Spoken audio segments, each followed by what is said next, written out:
Yeah. Ski hat on. Certified producer. Certification. Certified producer. All right. Yeah. You ready? You ready to rotate? How I'm not in the I'm Whenever not you in are. the box. Huh? Yeah, whenever you All are. I'm right. She not not in in the the Roll. box. shot. How I'm not in the shot. All right, Sean. Rolling. My I'm not in airline the shot. ghost. Sean. All right, all right. Good evening, good evening, good evening. We're here, HarlemQues TV. We want to come to you this evening. My name is Sean Jones from the Xi-Phi chapter of the Omega Xi-Phi fraternity. We're based out of Harlem, New York City. We're coming to start our Achievement Week.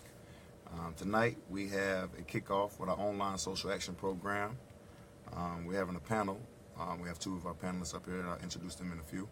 The topic of our show tonight is, what are we going to do? What are we going to do now? What are we going to do as a culture? If you're online right now, please promote with your family and friends, Facebook, Instagram, Twitter, at HarlemQues TV. Again, that's at HarlemQues TV.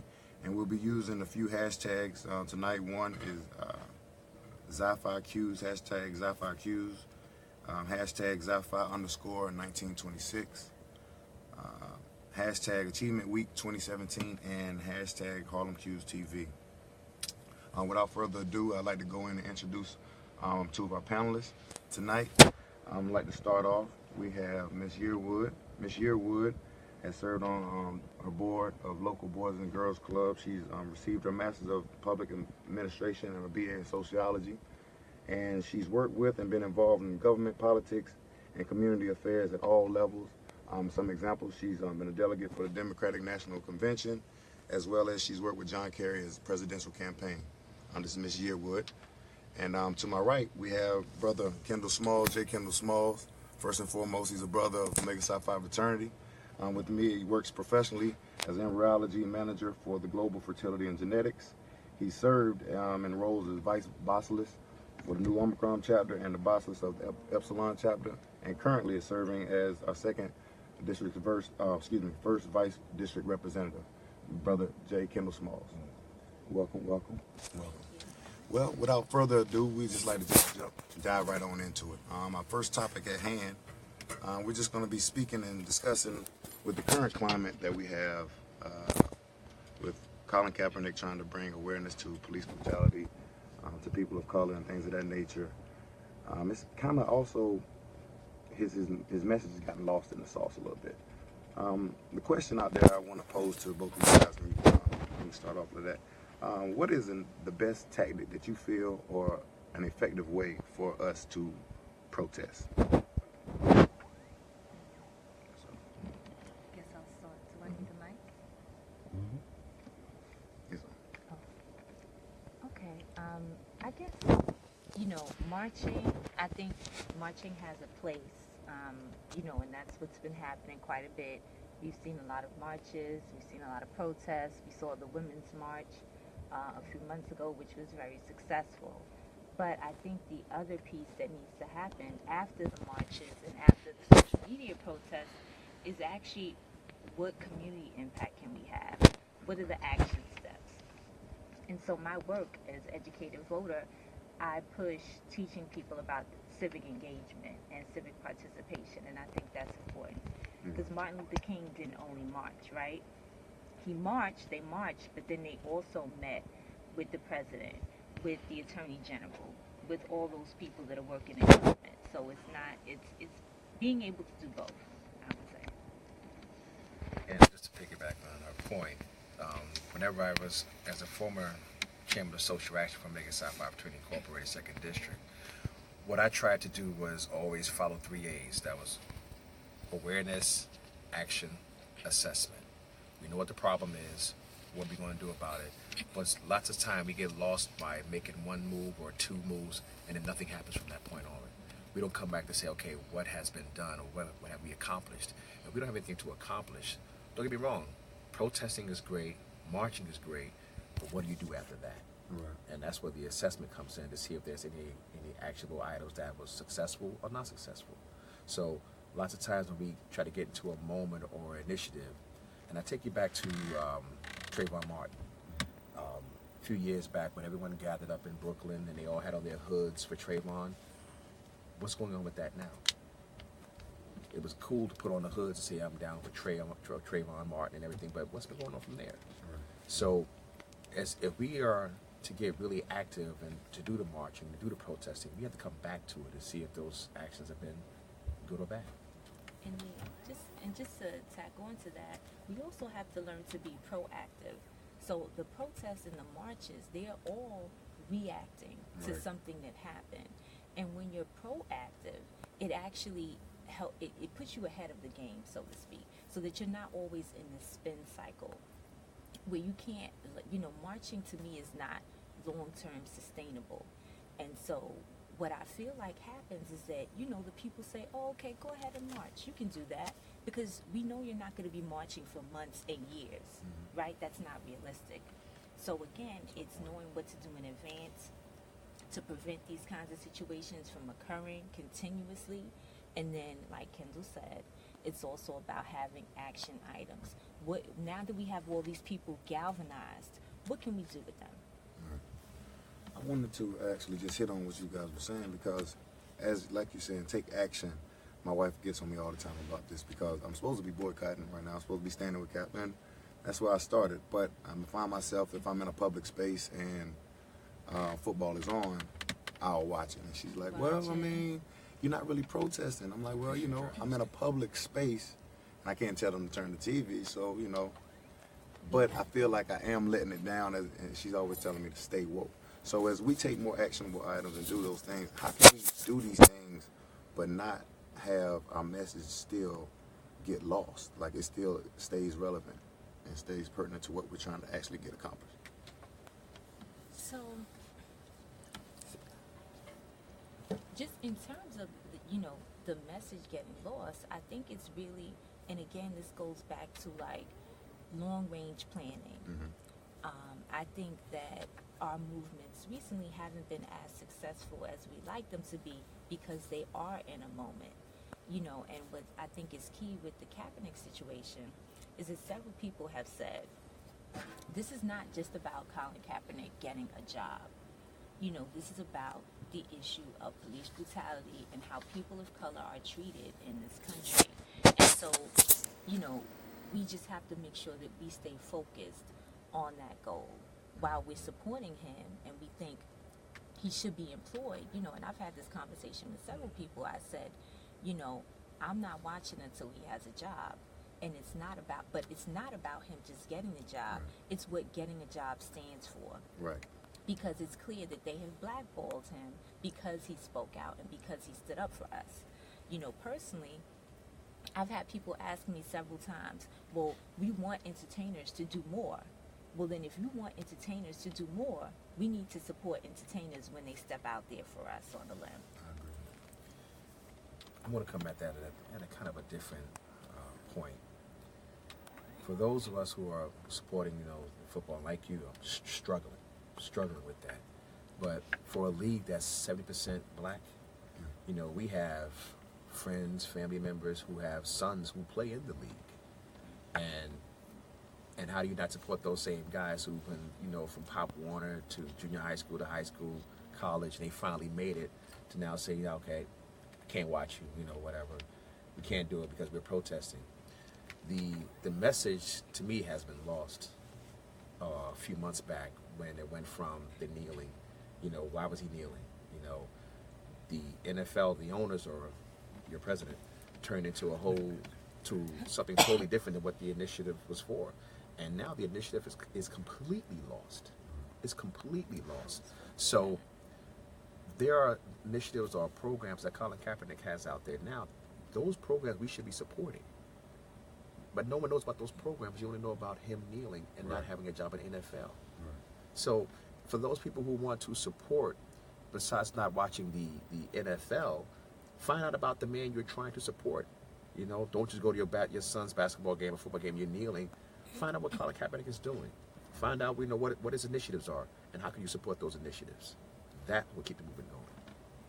I mean, and just, from based on what you said, to me, and I talk to people in the media and I ask them, I said, if we know what the president's doing is a distraction, because that's what happened, the message changed. Right. And so everybody, you know, kind of forgot what what the original purpose was. How come we're not sharing something different? If we want people to learn more about what Kaepernick is doing off the field, then let's share that information instead of the articles about what the president is saying. Right. And what was it, Chuck? Was it Chuck Mara? Was he the one? No, who was the owner that made the statement about the inmates? Houston Texans on it, yeah. Right, Yeah. and so it's like these are the messages that we're sharing. So it's also on us to say, you know what, we want to set a different tone. We need to share something different, because what I feel like happens on social media in particular, we share the problem and we don't share the solution. Right. So let's share the solutions. I agree. If you agree. feel like, what? you know, share that. You know, and if there's one thing that I really, not say I'm really in favor of, when you speak amongst our people, when that person says what we should do is this, or what y'all should do is that, but not saying what they are going to do. Right. They always put it on someone else to make that first step, that first initiative, and they're waiting for someone to take that first step, that first initiative, so they can go out there in front and be by themselves. If it gets star power behind it, then they'll say, "Oh yeah, that was my idea." Right. Right. But if it fails, it's like, what are we doing? Right. So it's always that person who says what we should do and what they should do, but then they never do anything. But that's interesting, because that goes to, I think, one of the questions that I was reading over, and I think it might be at the end, but this is like a lovely segue, is who are our next leaders?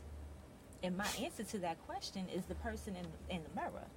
Okay. Like, it's your reflection, it's you. Like, why are you waiting for an individual to lead you and take that step? You can take that step. Like, that's what I've done with Educated Voter. I feel like people need to have a better understanding of voting and civic participation, so I did something. Right. And I'm sharing that information, what I know through my experience, and we should start doing that. You know, we can do that. We can be a leader, and we don't need a title. We can Right. we feel passionate about something, we can step up and do that.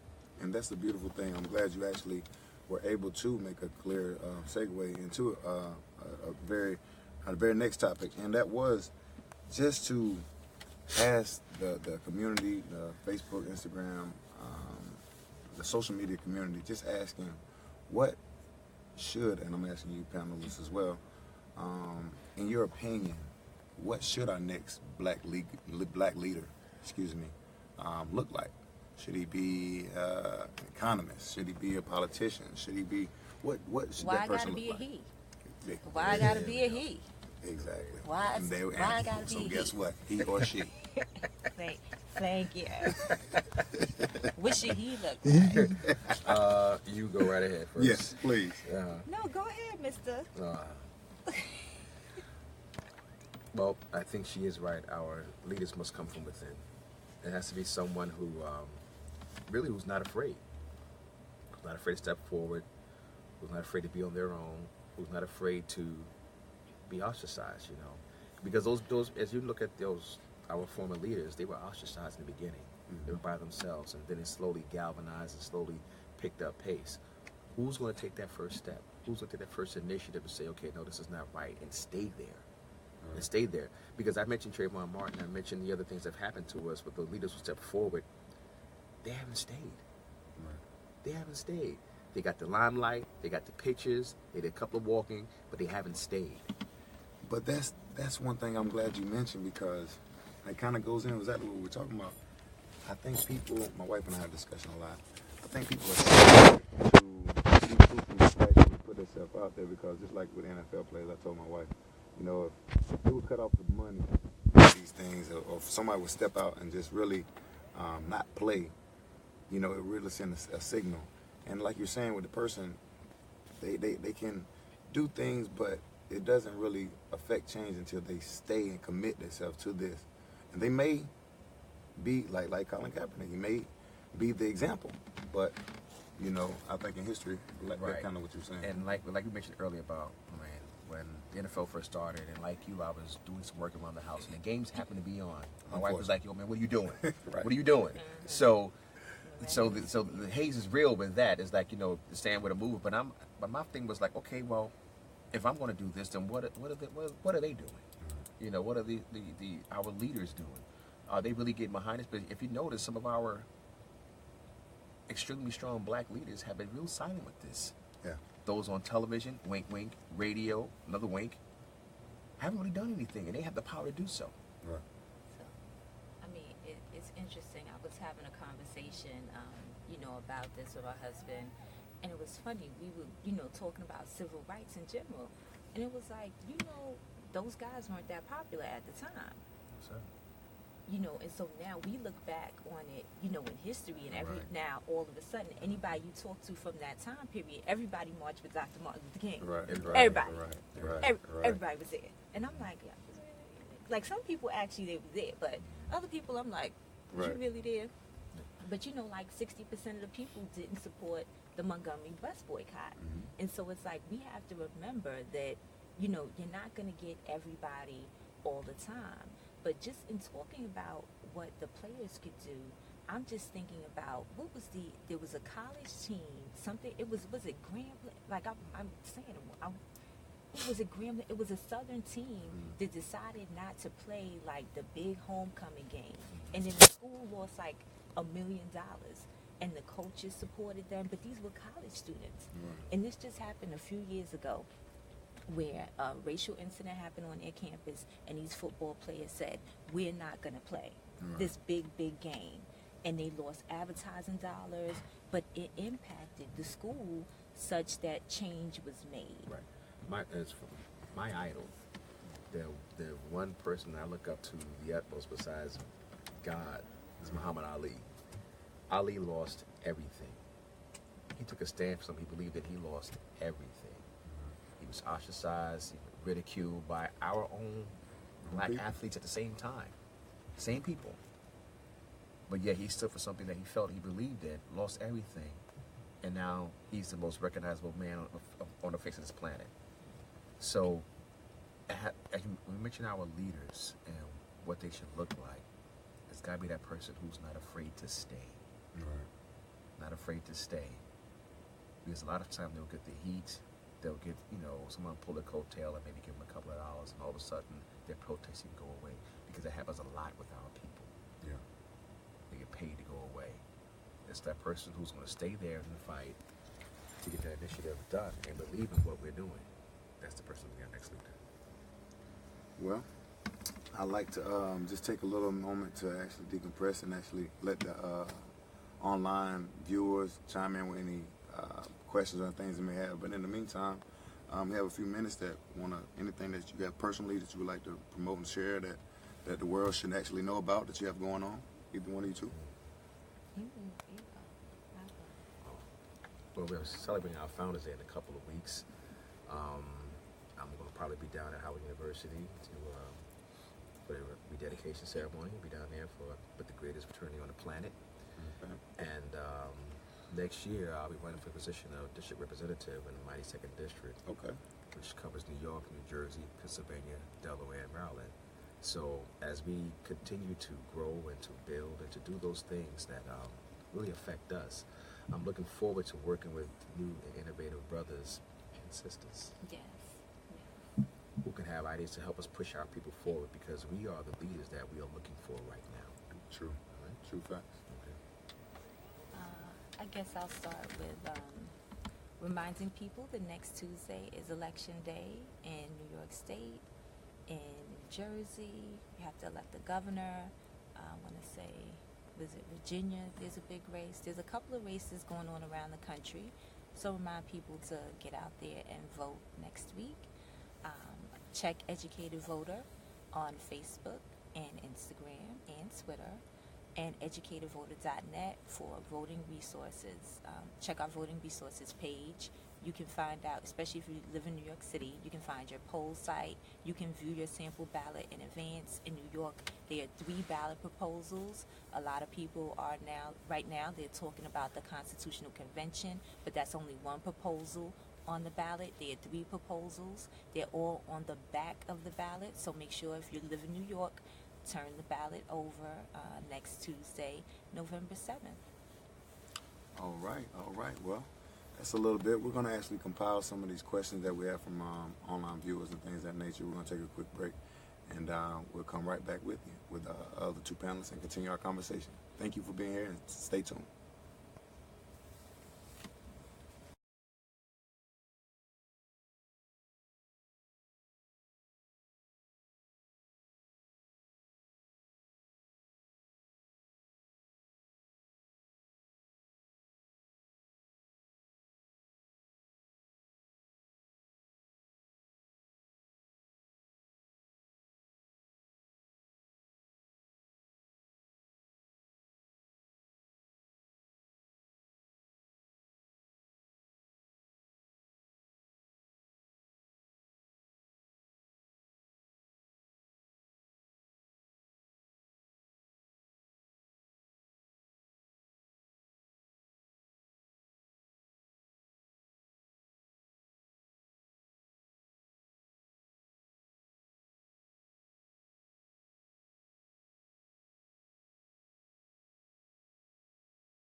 And go. All right, all right. Welcome back. And we are back now. We're discussing our main topic is what are we going to do? We're back with two of our our panelists.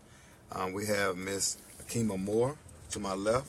She has actually served on the Black College Psi Phi tour as a mentor. She is a producer and an actress. She's worked on Oprah's Master Class. She writes, sings, and directs. And her personal time, she's actually building a personal brand, and that is More Than Enough Media and Consultant, Miss Akima Moore. Hello. And we also have to my right, we have brother Ed Murray Jr. And I say brother because he's a brother in Omega Psi Phi fraternity with me. First and foremost, I'd like to let you know that he was born in the Bronx, has a bachelor's degree in accounting, has spent 20 years in getting progressive experience in that industry.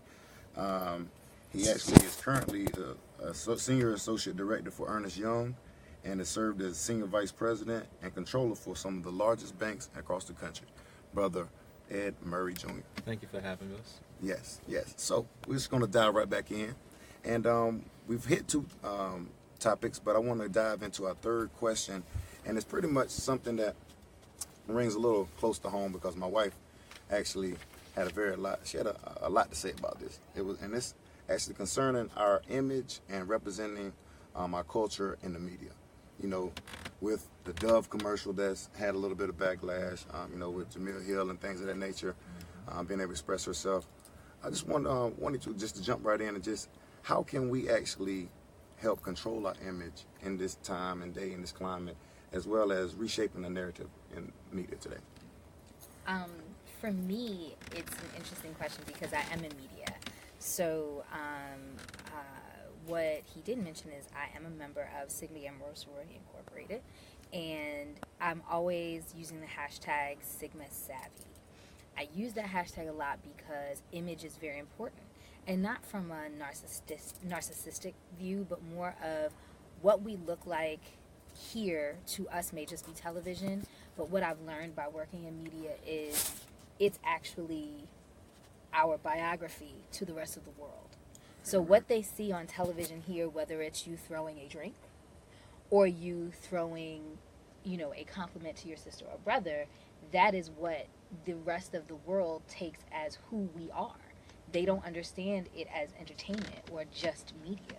So our image is very important, and then the thing that a lot of people are not paying attention to is it's soaking into the existence of our young people. So if all they see as opportunities for who they want to be like are these reality stars making all this exorbitant money, and I'm not knocking nobody's hustle, make your money, right?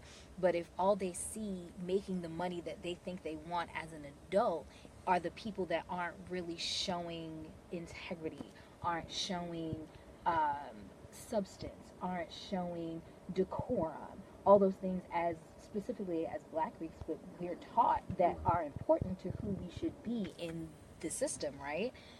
They're going to emulate the things that maybe won't benefit them later on, not realizing that everybody isn't going to be a Nene Leakes and be able to be on this show, act crazy, and get work. That's not the norm. It is the exception to the rule, and there are those, but it is for me, I'm in media because I'm very big about expressing the fact that we are not a monolithic society as people of color. We are not just this one thing. We are so varied and so textured and so expressive and so expansive. And so being able to create media with other people, whether it is Oprah's Masterclass or an independent film like Silent Cries, The Prelude, which is something that I'm a producer on that talks about paternal absenteeism and the effect on the adult male in that world.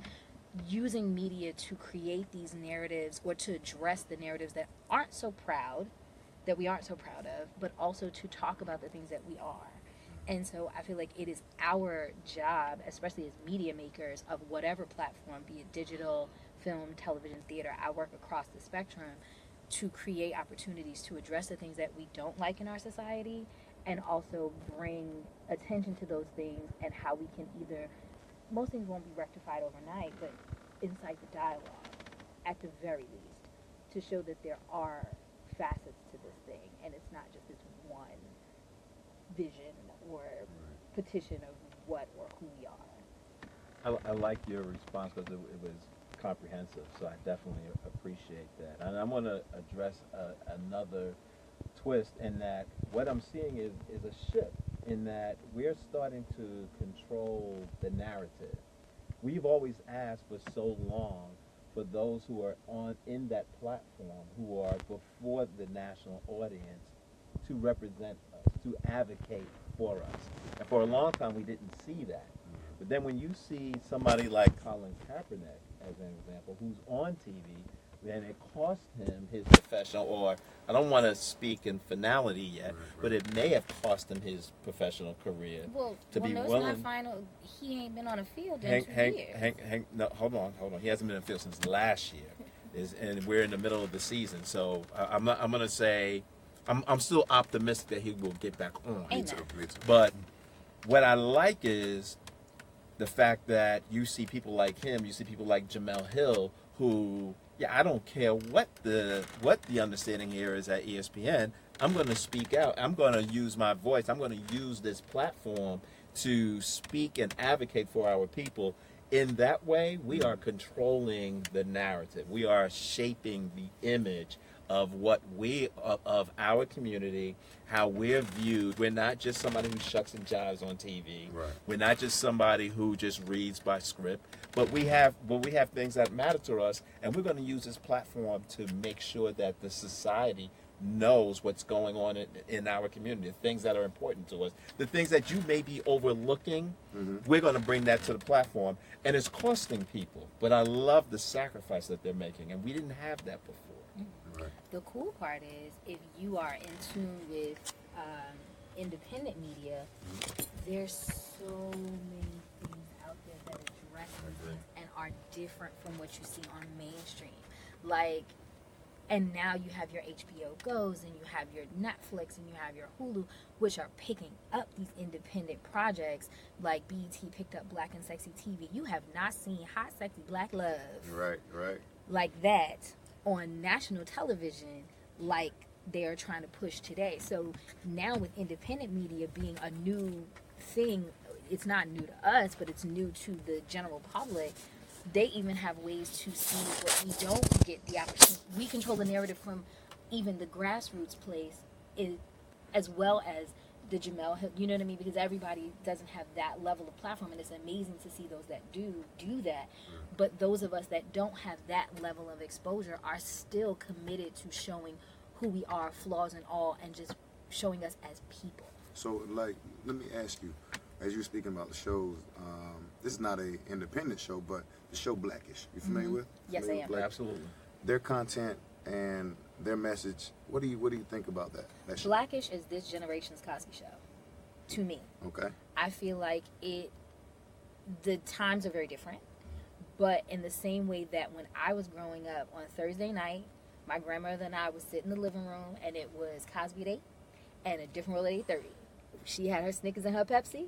I had my Oreos. We were good. And we could watch it together. Blackish is today's that. You know what I mean? It addresses like the Juneteenth and the Hard joint with issues, like they don't hold back. There's no holds barred in that show. And the fact that it's not just lines for the actors, that they have to learn this is their truth. And they bring in, you know what I mean, the writers, this is their truth. And the down to the PAs on the show, this is their truth. So no matter what level you are on that show, you are watching someone tell the story of your truth. And for those that may not be able to relate to specifics, it's still entertaining and edifying. It's not just, and don't get me wrong, I have guilty pleasures on TV because sometimes I just want to check out. Right. When Agent Orange starts his foolishness, I need to just go somewhere else and just kill a couple brain cells for a minute and then replenish. Right. So there's a market for that, but to know that, you know, shows like Blackish and there's so many others that are both visible to mainstream networks and underground shows that tell our stories and show us who we are outside of your average everyday, you know, assumption.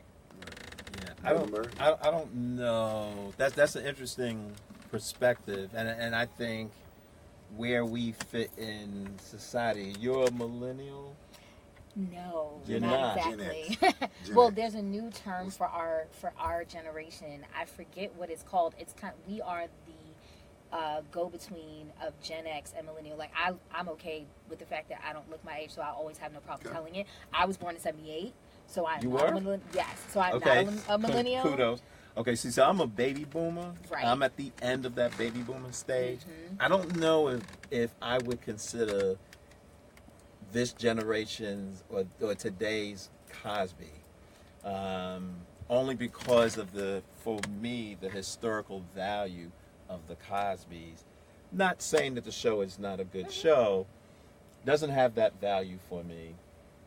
I think that's where the generational divide comes in. That's why I asked. Yeah, that's no, exactly and I why respect I asked. that. Very I respect that. The generational divide does come in there because whereas the Cosby Show did, and A Different World, you can group them together at this point, provide that historical, iconic situation.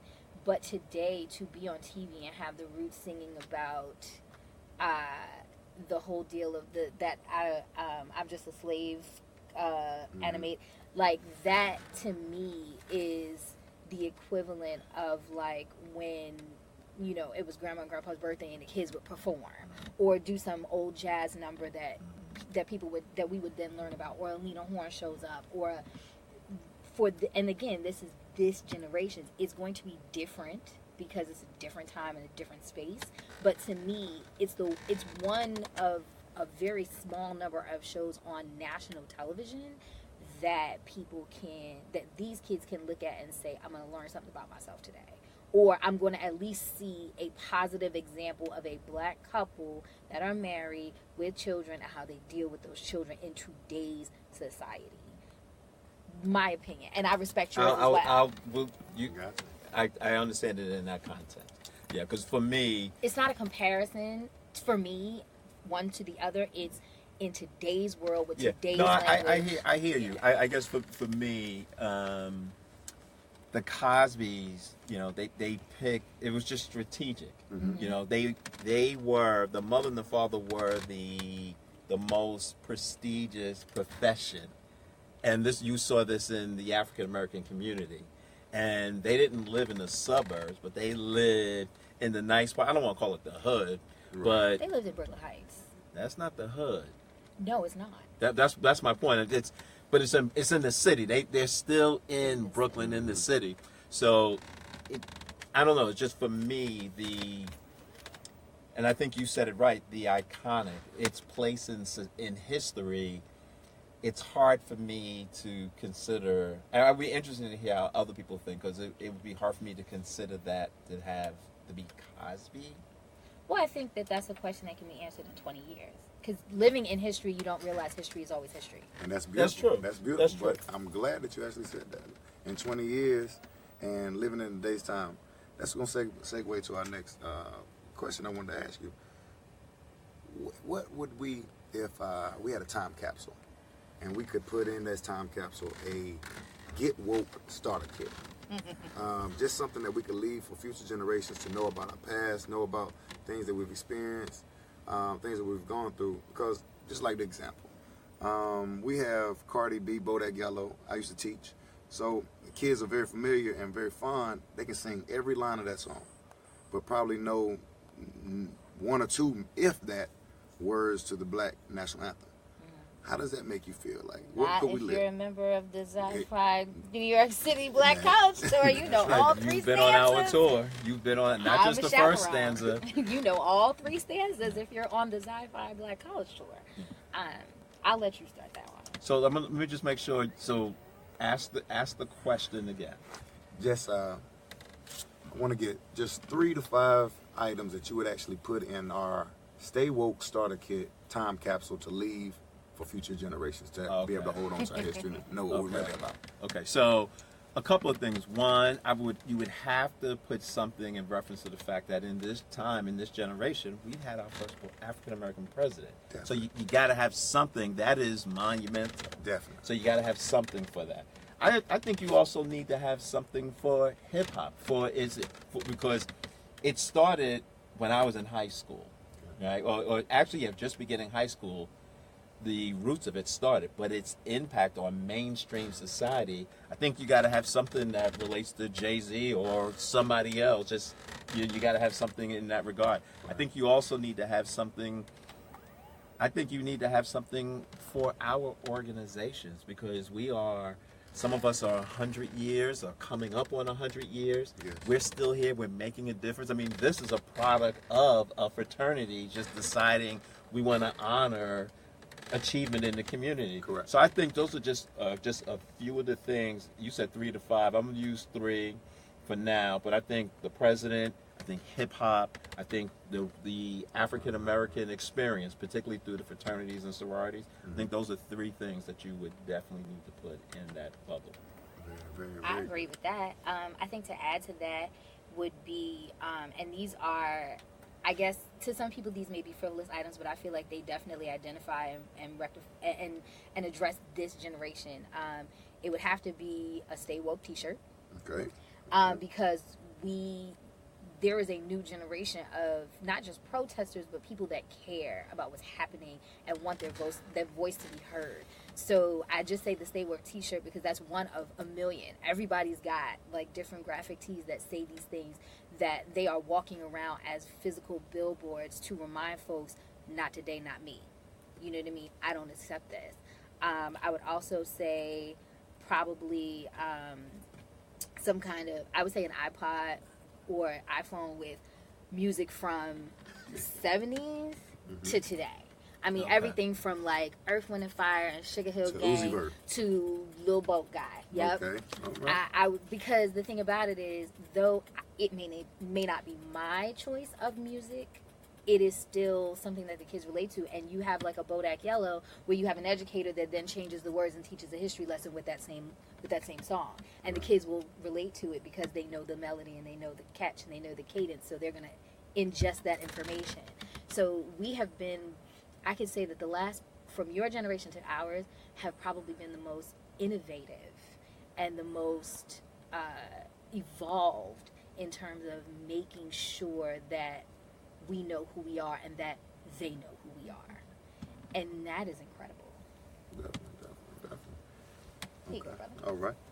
Well, we're going to move on to our last and final point, and that's just to ask you guys, in your opinion, what do we do now? What do we do now online? What do we do now in real life? How can we move these things forward and really make the impact that we really are striving to do? Like, just really be intentional in making that impact. I think what we do now is twofold. We police our corner of the earth that we're given. If everybody kind of took care of their crop and grew their fruits and vegetables or whatever, and I don't mean literally, I mean just like if you take care of your work, your stuff, your immediate family, your immediate actions, then you are contributing to betterment. And then the other piece of it is ensuring that you're also a hand for your brother and sister. We can no longer afford to be by ourselves. We can no longer afford to just be about me, mine, and my. It is a we time. We will not get the strides that we need to make by ourselves. It has to be inclusive. It has to be collective. It is time for the collective to not just be a word, to be a thing. And so I feel like if you are taking care of your piece of the earth and your work, and then also contributing to that of your brother and sister to make sure that we're working together, we have an opportunity to lay some foundational ground to move forward and be better. You know, I'm going to relate this to a personal analogy that a personal analogy for me. A couple of years ago, I took up running, and I was struggling. I was mentally struggling, but yet I was doing it. Right. Every time I did it, 5 miles today, 7 miles tomorrow, but it just felt so difficult, but I was doing it. Right. And I kind of feel like we're in that same boat. We do a lot of complaining, there's a lot of murmuring, but we're more powerful than we realize. So if you look at Facebook and you look at how people respond to the Colin Kaepernick, there are almost as many people speaking against it in our community as there are people speaking for it in our community. But what the interesting thing is, look at its impact. It got the president's attention. It's got global attention. The NFL just wrote a letter to Congress, tiptoeing, being as diplomatic as they can, but they wrote a letter in advocating for the player's position without offending the police. Right. So, but the point is, while we're complaining, it's having an impact. We are more powerful. It's like me when I'm running. I'm complaining, I'm struggling, but I What you just doing? ran 5 What you miles. doing? Right. We are more powerful than we recognize. We are doing it. So while those are murmuring, there's a man who isn't playing. There's a letter that was written to Congress. There was a stat earlier that says the impact that it was having in the NFL on TV ratings. It got the attention of the president. The focus changed a little bit, but it all started with the action of Colin Kaepernick. So I think that we really just need to embrace our dopeness. Okay, We are exactly. really more powerful than we recognize, and we're doing amazing things. Don't get comfortable, but recognize we're doing it. Hold on. Really quick thing. The other way we progress is to address our scars. We are not addressing our mental issues. We are not addressing the impact that the things that we have gone through, our parents have gone through, the things that are going on today. PTSD is real due to what is happening in this administration alone. We must address our scars. We must attend to our mental health. It is the only way we can move forward, because if we're not addressing it, then we're walking with baggage, and it's so much harder to walk all those miles carrying those heavy bags. I agree. So that's my only other input. Those are facts. Those are facts. Well, we're running a little bit short of time. Before I wanted to give them some time to actually promote their endeavors of what they're working on. I just want to thank everyone for tuning in. We're going to actually fill the questions thing and respond back in a timely manner, via social media. But before we go, I just want them to get a chance to promote any current endeavors that they have currently going on in their life. There's a lot going on. I'm just going to direct you to my website or my social. You can follow me on social media. It is at Okema, Okemati Moore, Moore. On Instagram, on Facebook, on Twitter, and then you can go to my website, which is more, Moore, than THAN, enough, ENUFF.com, morethanenough.com. You can find out all the things that I have going on, screenings, opportunities, business, etc. That's a wonderful website name. I am an accountant by trade, so I do taxes and I do payroll. My website is eamurrayinc.com. That's my address for Facebook, for Twitter, for Instagram. If you need payroll, you need taxes done, you can come see me. Or if you just need somebody to protest the NFL, to sit out with He will be you, there. come see me for that He as will well. be there.